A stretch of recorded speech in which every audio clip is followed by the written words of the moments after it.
Okay, Rohan.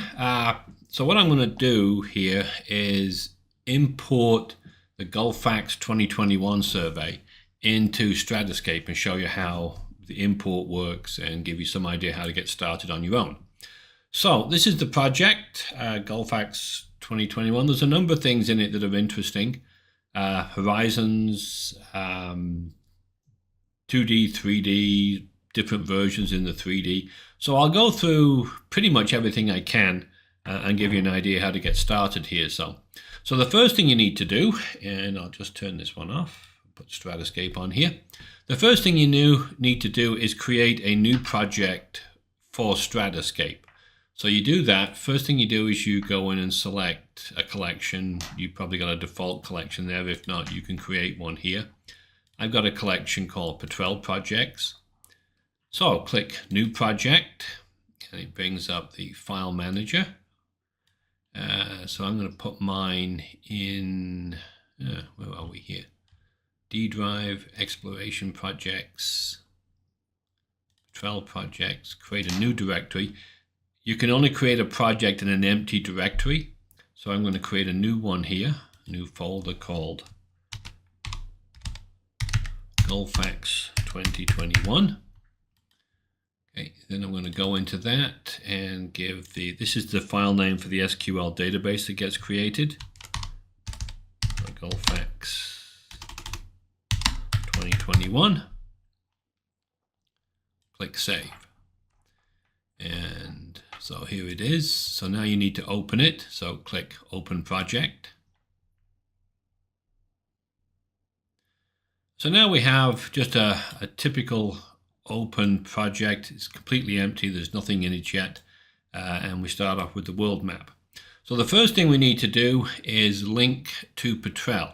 And you can only link to a Petrel project that's not already linked. If Gulfax, for example, were linked to another StratiScape project, this the button in StratiScape here would be grayed out. So okay, so I'll link to Petrel, click this button and say yes. So now the projects are linked. So now we've got the project linked. So the first thing I'm going to do is import the main 3D, which is this one in Petrel. Okay, so I'm going to import this. So we'll turn that off so we can see it. So 3D seismic folders. Go to Petrel, import survey. Now when you do that, what StratiScape does is poll Petrel for all the vintages that have 3D seismic in them. So in this case, I know the vintage is amplitude time, so I'll select that. It goes off and reads all the files that have that vintage. So in this case, I'll select that and click Import Selected. Okay. So this brings up my standard import dialog, okay? And this is used whether you're importing just 2D or 3D data or from Petrel. So click on Original Amplitude here. And what it does is it reads the file header, or it reads the trace headers for, I think, the first 10,000 traces and gives you a description of what, and shows you where they are. So now we have to set up the import. And it's pretty standard for a 3D. The only things you have to note here, this sample interval is guided at 4003 for Gulfax. I have no idea why it's 4003, but just leave that alone. If you look over here, byte 105, this is the start time for the seismic. So you type that in here. So I'm going to start at 1398. And now if we go to survey properties, it's pretty well set up here. It's got the inline and cross lines in the right place and the UTM-X and UTM-Y in the right place.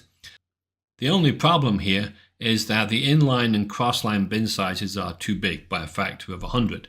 And you can tell that because, well, you see here in byte 71, this is the scale that's been applied. All the values have been multiplied by 100. So what we need to do for the coordinate scaler is set it to 0.01. Oops. Do that again. 0.01 tab, and the bin lines come in okay. So now we can just click Import 3D Seismic. Yes. Now this looks very black. That's because, oops, I got too far here. That's because we're using imagery. If I change this to topography or to oceans, then you can zoom out and you can see where the survey is, so it's correctly positioned it. So from here, you can open an inline in StratiScape already. All you have to do is go back to Petrel here, click this Open StratiScape window button, and I'll do that off screen so you can see it work here. So I'll click Open StratiScape window, and here's the seismic. And I'll move it around here. As I move it around here, what I'm doing now is I'm moving the cursor in Petrel. It's off screen here on my right, and you can see how it's already linked. The cursor's moving in StratiScape. So it's already linked. So this came in fine. Okay, so we've got this one. Okay, so now I'll go back and I'll import some 2D seismic, and then it's pretty much the same process. So again, select 2D seismic folders, go into Petrel, click Import Seismic, and again select version to import. There's several different versions. These lines are extracted from the 3D. This is Seismic Time 2, which is a separate survey. Now, one important thing here in StratiScape, one thing we do that's different in Petrel, is that we group different versions. My versions are what you would call a vintage. So we group different vintages under one seismic file, under one seismic line. So for example, this is N0, line N02 with Seismic Time 2. There should also be a few other, there's some cropped versions as well.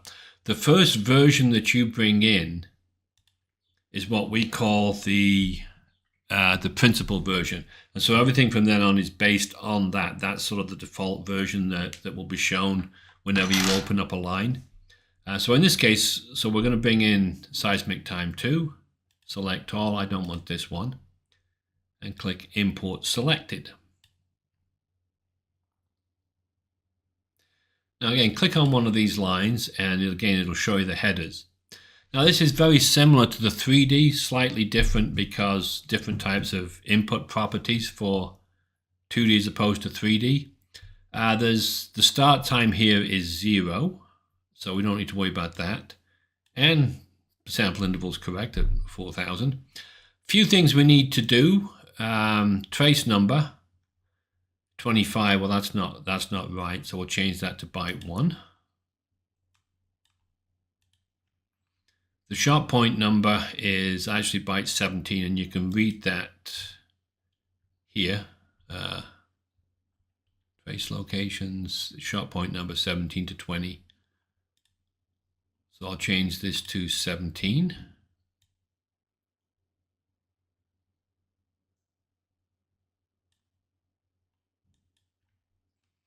Coordinate scaler comes in from the last one. CDP is 120 byte 21, so you can see it here. So now I just click Import 2D Seismic. And it's important that you keep these grouped properly because it's going to use this set of input properties for all the lines that you see here. So if you have another line which has different input properties, where things are in different trace headers, they won't come in correctly. But since this is written from Petrel, these are pretty standard locations. So, okay, so click Import 2D Seismic. Import 19 files. There we go. And the whole project is now in. And so now I can go to one of these lines. Actually, if I go into Petrel again, turn the right monitor on. So I think I have, this is line N13 in Petrel. So I'll open this in StratiScape by clicking again the Open StratiScape window in Petrel. So I'll turn the monitor off here so you can see it. So again, I'm in Petrel now on the right hand side. I'll click Open StratiScape window, and there you go. It's the Seismic. So that's pretty much all you need to do as far as bringing in Seismic. Okay, now we have the data imported, the Seismic data imported. We want to bring in the horizons, and that's a pretty simple matter, and you only have to do it once. Okay, if you look here on the right in the stratigraphy tab, you'll see a button called Pull from Petrel. You only have to do that once, or if you've been working in Petrel and StratiScape hasn't been open, you would click that button to bring everything across that's new. So in this case, I'm just going to click it once.